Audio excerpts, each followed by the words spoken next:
आप सभी को आज के सेशन में तहे दिल से स्वागत है। यदि आप 10 क्लास के स्टूडेंट हैं, बोर्ड का प्रिपरेशन कर रहे हैं और चाहते हैं कि अपने भविष्य को बेहतरीन बनाएं, यानी बेहतरीन नंबर से आप एग्ज़ाम को फाइट करें, अपने समाज में नाम रोशन करें, तो आप मेरे चैनल से कंटिन्यू जुड़ सकते हैं। इस चैनल पे आपको 10 क्लास से संबंधित सभी प्रकार की क्वेश्चन को सॉल्यूशन किया जाता है। साथ ही पूरी टिप्स के साथ एग्ज़ाम में कैसे बेहतरीन नंबर हम गेन कर सकते हैं उस पर बात किया जाता है। साथ ही MCQ से लेके सब्जेक्टिव तक एग्ज़ाम बेस्ड पैटर्न के अनुसार जो है आपको सॉल्यूशन करवाया जाता है। तो यदि अभी तक आप चैनल को सब्सक्राइब नहीं किए हैं तो सबसे पहले आप चैनल को सब्सक्राइब कर लीजिए, ताकि आपको इंतज़ार ना करना पड़े, ढूंढना ना पड़े। जैसे ही लाइव आए, चाहे वीडियो अपलोड हो, तो सबसे पहले आपके पास नोटिफिकेशन चले जाए। तो स्टार्ट करते हैं। आज का सेशन है क्लास 10 का प्रथम चैप्टर जो आपको है उसका MCQ है, और जितना भी MCQ बन सकता है सभी MCQ इसमें रखा गया है। आपको कहीं से किसी प्रकार की फर्स्ट चैप्टर से नहीं दिक्कत होगी यदि आप पूरा लास्ट तक यदि वीडियो देखते हैं। तो आप वीडियो को चाहे तो बीच में रोक के आप उसको ऑब्जेक्टिव को नोट कर सकते हैं, ताकि आप कभी फिर मौका मिले तो प्रैक्टिस कर सकते हैं। बीच बीच में आपको प्रैक्टिस करते रहना है, लेकिन एक बार जब आप वीडियो देख लेते हैं तो आपको कहीं से कोई समस्या नहीं रह जाएगी। तो स्टार्ट करते हैं। 3 माइनस रूट 3 क्या है? तो इस बात को आपको जानकारी होनी चाहिए कि रूट में ऐसी संख्या जिसका वर्गमूल पूर्ण रूप से संभव न हो, पॉइंट की बात नहीं करें, पूर्ण रूप से संभव न हो। जैसे रूट 3 का वर्गमूल नहीं निकलेगा, रूट 4 का निकल जाएगा। तो रूट 4 हमारा क्या है? परिमेय संख्या। लेकिन रूट 3 हमारा क्या है? तो अपरिमेय संख्या है। क्या है?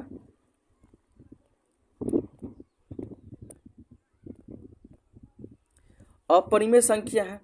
तो जब ये रूट 3 हमारा अपरिमेय संख्या है, तो ये रूट 3 के साथ किसी भी परिमेय संख्या को हम जोड़ेंगे, घटाएंगे या गुना करेंगे या भाग करेंगे, तो वो हमेशा हमको अपरिमेय संख्या ही होगा। क्लियर है? तो यहाँ पर आपको दिया गया है 3 माइनस रूट 3 क्या होगा?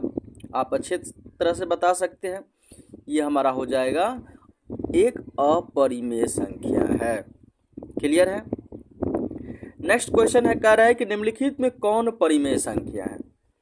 तो 49/64। तो 49 का वर्गमूल निकल जाएगा, कितना हो जाएगा? 7। और 64 का भी वर्गमूल निकल जाएगा, कितना हो जाएगा? 8। यानी कितना हो गया आपको? 7/8। तो ये हमारा क्या है? परिमेय संख्या। ये हमारा फर्स्ट ऑप्शन हो जाएगा। इसमें देखेंगे तो 91 का वर्गमूल नहीं निकलेगा, इसमें 31 और 51 का वर्गमूल नहीं निकलेगा, इसमें 101 का वर्गमूल नहीं निकलेगा। क्लियर है?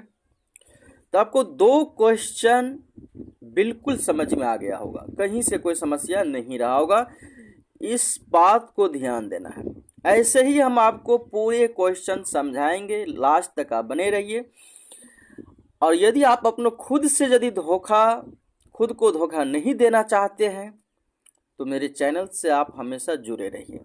यदि आप खुद को धोखा देना चाहते हैं, नहीं समाज में नाम रोशन करना चाहते हैं, पढ़ाई नहीं करना चाहते हैं, तो आप अभी भी मेरे चैनल से जा सकते हैं, कोई दिक्कत नहीं है। लेकिन आप चाहते हैं कि हम समाज में एक बेहतरीन छाप छोड़ के जाए, 10 क्लास मेरा बेहतर हो, मेरा रिजल्ट देख के सब गदगद हो जाए, खुश हो जाए, तो आप मेरे चैनल से कंटिन्यू जुड़ सकते हैं।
आप थोड़ा सा वेट कर सकते हैं क्योंकि क्वेश्चन को जो है सेटिंग कर रहे हैं।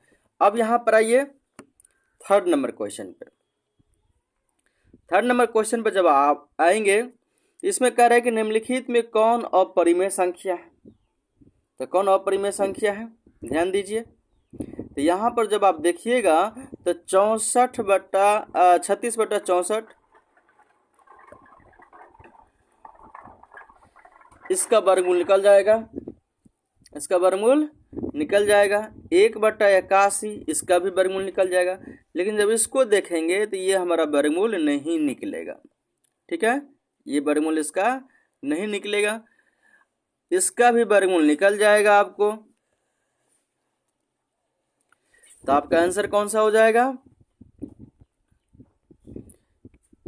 सी नंबर। क्लियर है। नेक्स्ट क्वेश्चन है कि इनमें कौन सी संख्या अपरिमेय है। तो परिमेय अपरिमेय से संबंधित आपको किसी प्रकार का दिक्कत होगा ही नहीं। तो √20 का वर्गमूल नहीं निकलेगा तो ये हमारा अपरिमेय संख्या हो जाएगा, बाकी सबका वर्गमूल निकल जाएगा। 2√2 क्या है, तो ध्यान दीजिए 2√2 हमारा क्या है, तो √2 इसमें हमारा क्या है, अपरिमेय संख्या। √2 क्या है, अपरिमेय संख्या है। और जब ये √2 हमारा अपरिमेय संख्या है तो इसके साथ किसी भी परिमेय संख्या को गुना करेंगे, जोड़ेंगे, घटाएंगे तो ये अपरिमेय संख्या ही बनाएगा। इसीलिए हमारा क्या बन जाएगा, 5 नंबर का अपरिमेय संख्या। क्लियर है। π/2 क्या है, तो एक जब ये आपको अपरिमेय है तो इसके साथ कुछ भी कीजिए, जोड़िए, घटाइए, गुना कीजिए, भाग कीजिए, वो हमारा अपरिमेय संख्या था। पाई हमारा क्या है, तो अपरिमेय संख्या है। तो पाई जब अपरिमेय संख्या है तो π/2 क्या होगा, तो ये भी एक अपरिमेय संख्या होगा। निम्नलिखित में कौन अभाज्य संख्या, अभाज्य संख्या मतलब जिसका खंडन नहीं किया जा सकता है। तो 8 का हम खंडन कर देंगे, 9 का खंडन करेंगे, यानी 3 को 3 का गुना करेंगे 9 होगा, 2 को 4 का गुना करेंगे 8 होगा, 15 को भी खंडन कर देंगे, 3 को 5 का गुना करेंगे, लेकिन 11 हमारा खंडन नहीं होगा, इसलिए अभाज्य संख्या क्या हो जाएगा, 11। 1440 में 2 का अधिकतम घात क्या होता है, ध्यान दीजिएगा यहाँ पे 1440।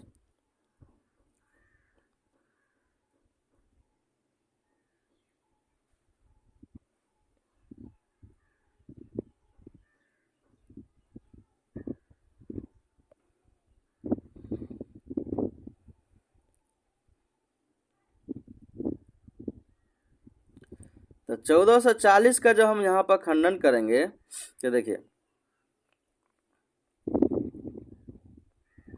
ध्यान दीजिएगा, 2 का फैक्टर में मुझे तोड़ना है।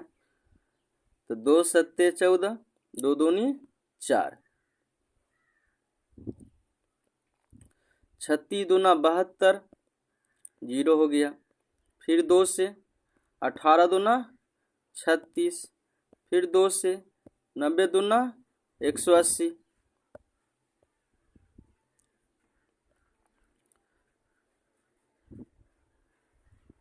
फिर 2 से तो 45 दूना 90। अब हमको 2 से नहीं लाएगा, तो 2 से नहीं लाएगा तो टोटल कितना 2 हो गया, ध्यान दीजिए। तो 1 2 3 4 और 5, तो यहाँ पर हो जाएगा 2 के पावर 5 हो जाएगा, 2 के पावर 5। तो ये हम इसको बोलते हैं आधार और इसको क्या बोलते हैं, घात। पावर को क्या बोलते हैं हिंदी में, घात। तो यहाँ पर जब आप आइएगा ध्यान दीजिए, कह रहे 14 से 40 में 2 का अधिकतम घात कितना होगा, तो 2 का अधिकतम घात कितना है, तो 5 है। कितना है, 5। नेक्स्ट क्वेश्चन है कि निम्न में कौन परिमेय संख्या है। तो अब आपको बताने की आवश्यकता नहीं है, 4 + √5 क्या है, अपरिमेय संख्या है। निम्नलिखित में कौन परिमेय संख्या है, तो देखिए √7 हमारा अपरिमेय है, √2/5 अपरिमेय है, √3/7 क्या है, अपरिमेय है। तो हमारा आंसर क्या हो जाएगा, √75/48। कुछ बच्चे कहेंगे सर नहीं समझे, ये भी रूट में है तो कैसे अपरिमेय संख्या हो जाएगा।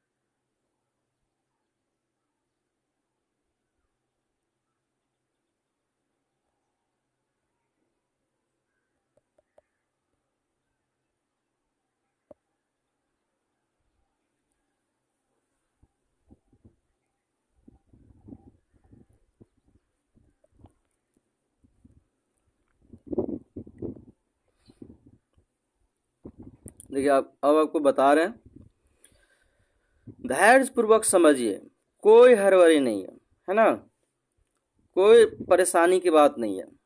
अब यहाँ पर जब हम देखेंगे रूट कितना है 75 बटा रूट 48, तो 3 से इसको कटेगा तो 25 तिया 75, ये 3 से कटेगा कितना 16, तो 25 का वर्गमूल कितना होता है 5 और 16 का वर्गमूल 4। क्लियर है, ये वर्गमूल निकल गया ना, ये हमारा क्या हो गया परिमेय संख्या। क्लियर है, दो क्रमिक सम संख्या। अब कहिएगा सर क्रमिक क्या होता है, तो ध्यान दीजिएगा अच्छे से। क्रमिक का मतलब होता है लगातार, क्या होता है लगातार। और लगातार का मतलब हुआ कि कोई संख्या जैसे मान लीजिए 4 है, तो इसके बाद वाली जो संख्या होता है उसी को कहा जाता है लगातार। 5 के बाद क्या होगा 6, ये हो गया लगातार हो गया। तो दो क्रमिक यानी दो लगातार संख्या, तो दो लगातार संख्या का एचसीएफ कितना, एचसीएफ का मतलब क्या होता है जो दोनों में कॉमन हो, जो फैक्टर जो होगा दोनों में कॉमन होगा। तो 4 और 5 में कौन सा ऐसा फैक्टर है जो दोनों में कॉमन है, तो 4 का गुणनखंड कीजिएगा तो कितना हो जाएगा 2 गुने 2 गुने 1, 5 का 1 गुने 5, तो दोनों में कॉमन क्या आया 1 आया। कितना आया 1, तो इसका आंसर क्या हो जाएगा 1। निम्नलिखित में कौन परिमेय संख्या है, कौन परिमेय संख्या, अब इतना बताने की आवश्यकता नहीं है, √2 कट जाएगा, यानी 2/3 हमारा परिमेय संख्या हो जाएगा। 2 या 2 से अधिक अभाज्य संख्याओं का मौसक कितना होगा। अभाज्य संख्या जब ये कह दिया, ध्यान दीजिएगा, अभाज्य संख्या जब ये कहेगा तो इसका मतलब है कि खंडन नहीं होगा, संख्या का खंडन नहीं होगा। और जब संख्या का खंडन नहीं होगा तो इसका कॉमन कितना है तो 1 है, तो इसलिए कितना आंसर हो जाएगा 1 हो जाएगा। 2 या 2 से अधिक जो अभाज्य संख्या होगा इसका मौसक कितना होगा 1 होगा। दो परिमेय संख्याओं के बीच अधिकतम कितनी परिमेय संख्या होता है, आपको बताए थे क्लास यदि आप कर रहे होंगे तो आपको अच्छे तरह से पता है कि दो परिमेय संख्या के बीच जो परिमेय संख्या होता है वो हमारा अनंत होता है। अनंत होता है क्यों, क्योंकि इसको लिख सकते हैं 3.1, 3.2, 3.3, 3.4, 3.5 और अनंत तक उच्च संख्या चला जाएगा। क्लियर है, तो क्या आंसर हो जाएगा अनंत हो जाएगा। निम्नलिखित में कौन अपरिमेय संख्या है, तो अपरिमेय संख्या जिसका खंडन नहीं किया जा सकता है, तो ये हमारा हो जाएगा √2.5। अब कहेगा सर 25 का तो वर्गमूल निकलता है, जी 25 का तो वर्गमूल निकलेगा, 25 का वर्गमूल निकलेगा, लेकिन आप ध्यान जब दीजिएगा 25 का तो वर्गमूल निकलेगा, लेकिन इसके साथ है 2.5, 25 सिर्फ नहीं है 2.5 है। तो ध्यान दीजिए यहाँ पे 2.5 जब है तो इसको जब काटिएगा तो कितना आ जाएगा 10। यहाँ पर 25 का तो वर्गमूल निकल जाएगा 5, लेकिन 10 का वर्गमूल नहीं निकलेगा, इसीलिए हमारा क्या हो जाएगा अपरिमेय संख्या। क्लियर है, आगे कह रहा है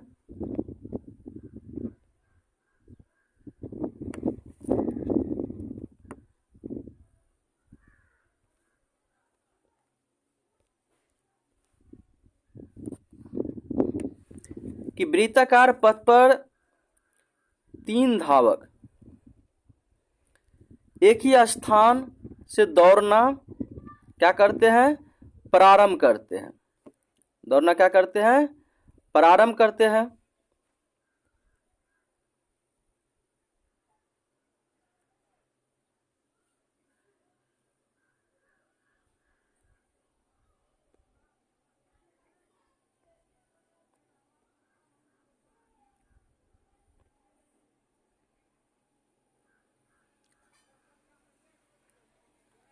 ध्यान दीजिए,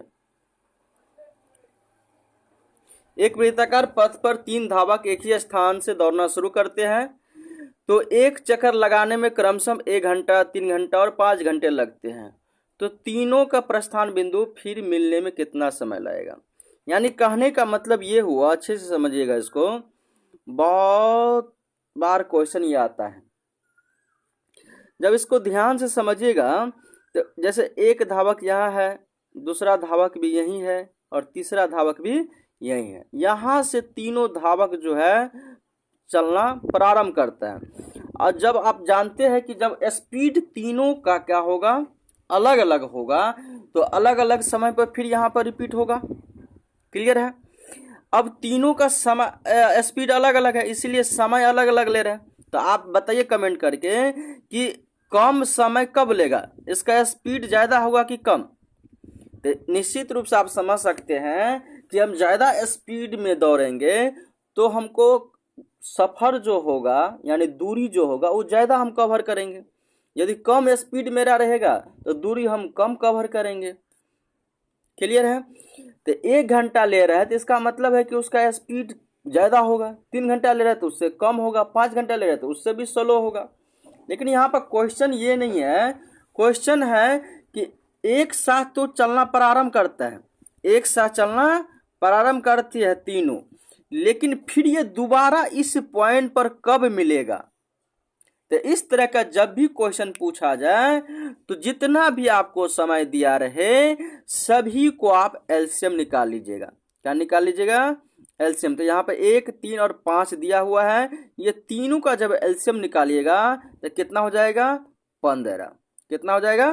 15। तो यहाँ पर आंसर हो जाएगा 15 घंटा। क्लियर है।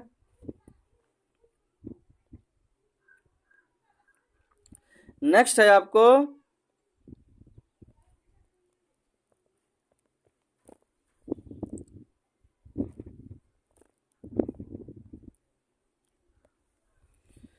कि भाग लेमा ए बराबर बी क्यू प्लस आर में क्यू इक्वल टू 0, यानी होगा कब होगा?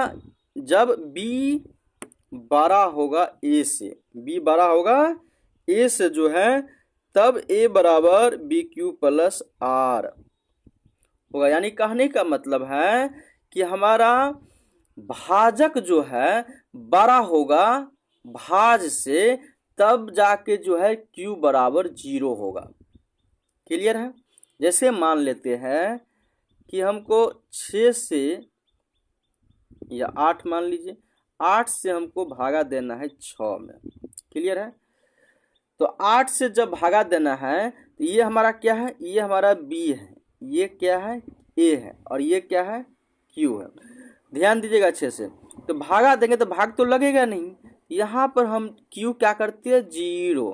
और जब 0 करते हैं तो ये हमारा क्या आ जाता है? 6 आ जाता है। तो ये हमारा क्या हो गया? आर हो गया। तो यहाँ पर क्या देखें, क्यू 0 कब होता है? जब हमारा बी का मान जो है ए से बड़ा होता है। क्लियर है। पूरा स्पष्ट। अब यहाँ पर एक चीज और समझिएगा अच्छे से। नेक्स्ट क्वेश्चन कि ए बराबर बी क्यू प्लस आर में आर बराबर 0 होगा। जब ये आर के मान 0 होगा, किसका मान 0 होगा? आर के मान 0 होगा तो क्या होगा? देखिए, तो जैसे यहाँ पर 2 से भाग देते हैं 8 में, तो 2 चौकी 8, कितना हो गया? 0 हो गया। और जब ये 0 हो गया इसका मतलब ये हुआ कि ये हमारा क्या था? बी, ये क्या था? ए, ये क्या है? क्यू, ये क्या है? आर। यानी आर जब ये 0 हो गया इसका मतलब ये हुआ कि बी जो है विभाजित करता है। किसको विभाजित करता है? तो ए को विभाजित करता है। क्लियर है। नेक्स्ट क्वेश्चन है कि यदि ए बराबर बी क्यू प्लस आर तो मस ए बी, यानी ए बी का जो मस होगा वो बी आर के मस के बराबर होगा। किसका मस के बराबर होगा? बी आर का। क्लियर है। नेक्स्ट क्वेश्चन है कि यूक्लिड विभाजन एल्गोरिथम 2 धनात्मक पूर्णांकों के निम्न में से किससे परिकलित करने की तकनीक है? तो ये मस का परिकलित करने की तकनीक है। नेक्स्ट क्वेश्चन है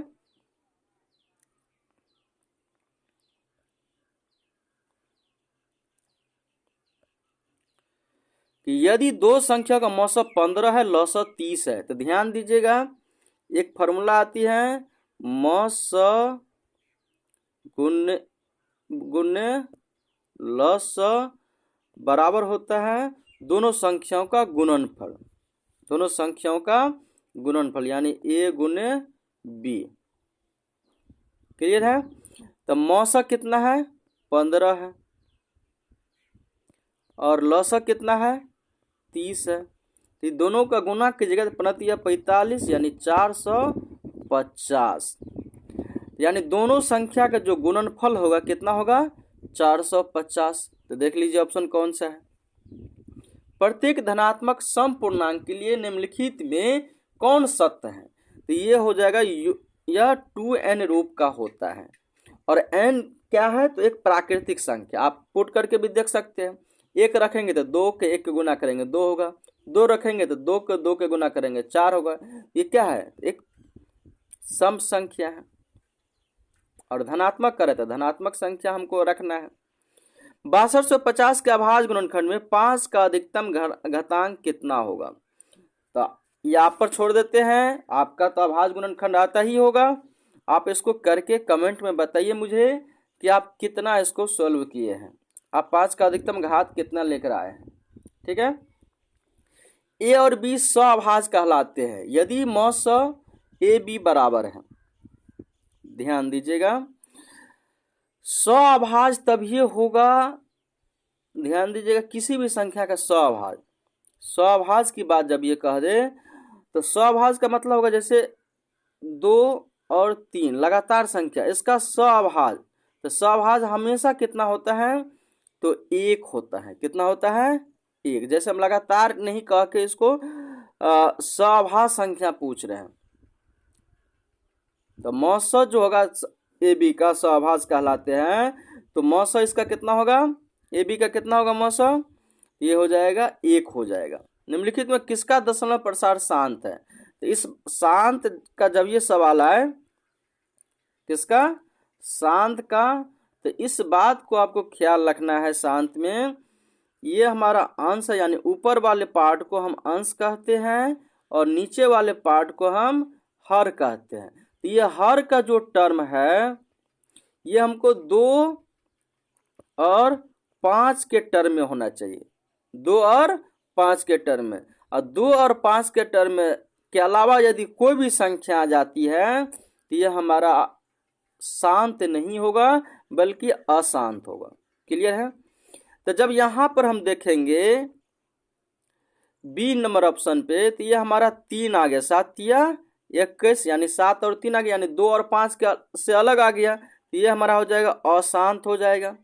88 जब देखेंगे तो इसमें आपको 2 से काटिएगा तो 44, 2 से काटिएगा तो 22 और फिर 2 से काटिएगा तो 11, यानी 11 आ गया। तो ये भी हमारा क्या हो जाएगा अशांत हो जाएगा। यहाँ पर आइएगा तो 2 का रूप तो है ही नहीं, ये भी अशांत हो जाएगा। तो एक ही आपको ऑप्शन दिख रहा है 15/1600। तो आप जो है आपका होमवर्क के रूप में टास्क मिलता है कि 1600 में जो है 2 का अधिकतम घात कितना है।